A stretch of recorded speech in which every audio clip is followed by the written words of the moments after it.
அனைவருக்கும் ஆனந்தமான இறைவணக்கம். ஆன்மீக சிவசொந்தங்களே, குரு பகவான் இந்த 2026ஆம் ஆண்டு பயிற்சியாக போகின்றார். இந்த குரு பகவானுடைய பயிற்சியால் எந்தெந்த ராசிக்காரர்களுக்கு யோகம், எந்தெந்த ராசிக்காரங்க பரிகாரம் பண்ணணும்னு ஏற்கனவே ஒரு ஆடியோ தெளிவாக கொடுத்துருக்கேன். இது வரைக்கும் அந்த ஆடியோ நீங்கள் கேட்கலைன்னா இந்த வீடியோக்கு கீழே டிஸ்கிரிப்ஷன் பாக்ஸில் அந்த ஆடியோட லிங்க் கொடுக்குறேன், கேளுங்க. இந்த பதிவில் நம்ம என்ன பார்க்க போகிறோம் அப்படின்னா, மேச ராசியில் பிறந்துள்ளவர்கள் இந்த குரு பயிற்சியினால் பரிகாரம் செய்து கொள்ள வேண்டும் என்று நான் ஏற்கனவே ஒரு கருத்தை சொல்லியிருந்தேன். ஏன் அந்த கருத்தை சொன்னேன், என்ன பாதிப்பு வரப்போகுது, பொதுவாக மேசராசிக்கு எப்படி தான் இருக்குது அப்படிங்கிறத இந்த ஆடியோவில் சொல்கிறேன். ஆடியோவுக்கு போகிறதுக்கு முன்னால் ஒரு அறிவிப்பு. ஜோதிட கருத்து கணிப்புகள், ராசி பலன்கள் அனைத்தும் ஒவ்வொரு ஜோதிடருக்கும் சில மாறுபாடுகள் இருக்கும். காரணம், அவர்களுடைய அனுபவம் மற்றும் அவர்கள் எந்த குருவிடம் பாடம் கற்றார்களோ அந்த குருவினுடைய அனுபவம் மற்றும் ஞானம், இதன் அடிப்படையில் ஒவ்வொரு ஜோதிடருக்கும் ராசி பலன்களை சில கருத்து மாறுபாடுகள் இருக்கும்.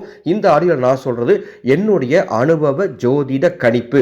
ஏற்றுக்கொள்பவர்கள் ஏற்றுக்கொள்ளலாம், மாற்று கருத்து இருப்பவர்கள் உங்கள் விருப்பம் போல் பின்பற்றலாம். வாங்க ஆடியோக்குள்ள போகலாம். இந்த ஆண்டு குரு பகவான் எப்போ பயிற்சியாகிறாரு? 2/6/2026 குரு பகவான் மிதுன ராசியிலிருந்து கடக ராசிக்கு போகிறாரு.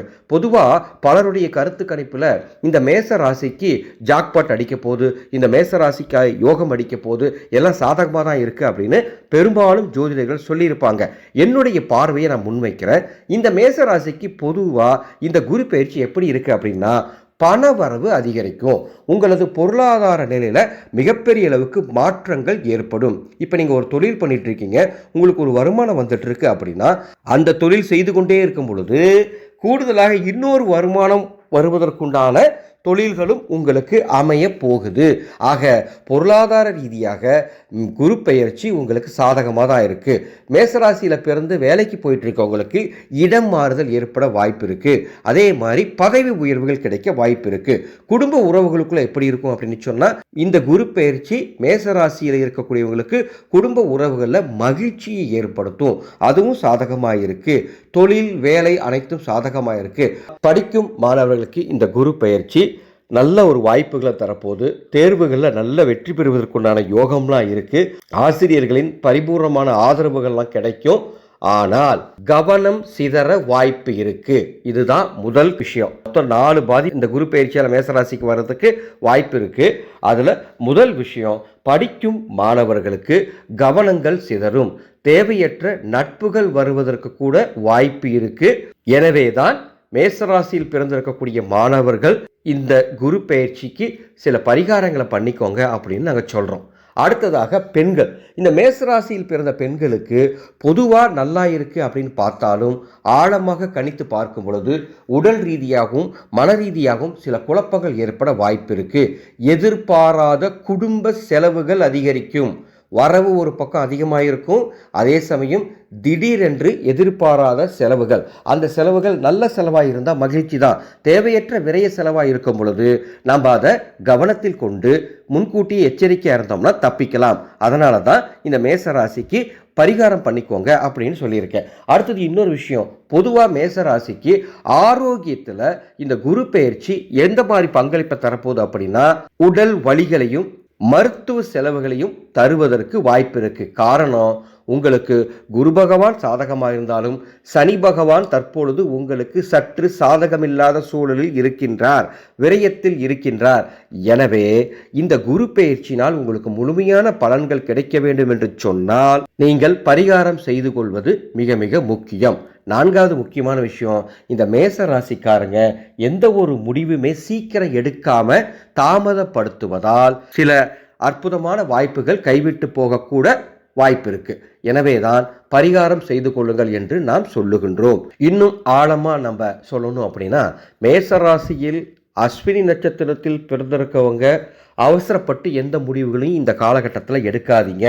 பரணி நட்சத்திரத்தில் பிறந்திருக்கிறவங்க சேமிப்பை அதிகமாக்க முயற்சி பண்ணுங்க. செலவுகள் அதிகமாக இருக்கும்.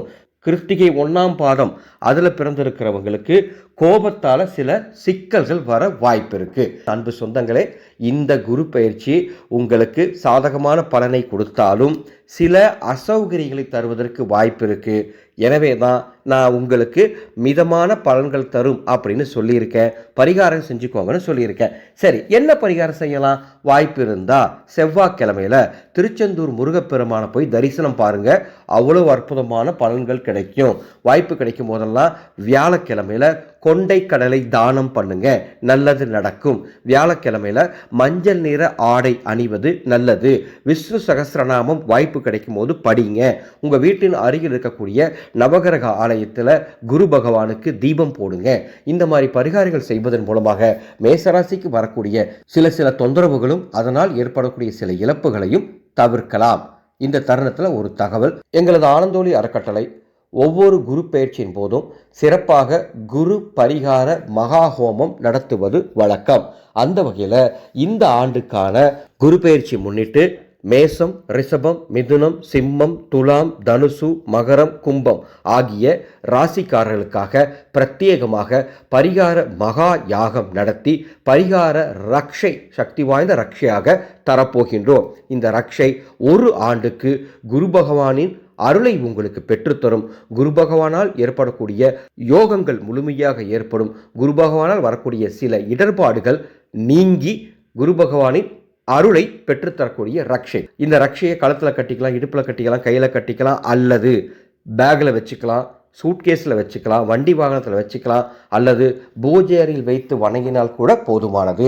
இந்த குரு பயிற்சி பரிகார ரக்ஷை தேவைப்படுவோர் மேலே உள்ள வாட்ஸ்அப் எனக்கு தொடர்பு கொள்ளுமாறு அன்போடு கேட்டுக்கொள்கின்றேன்.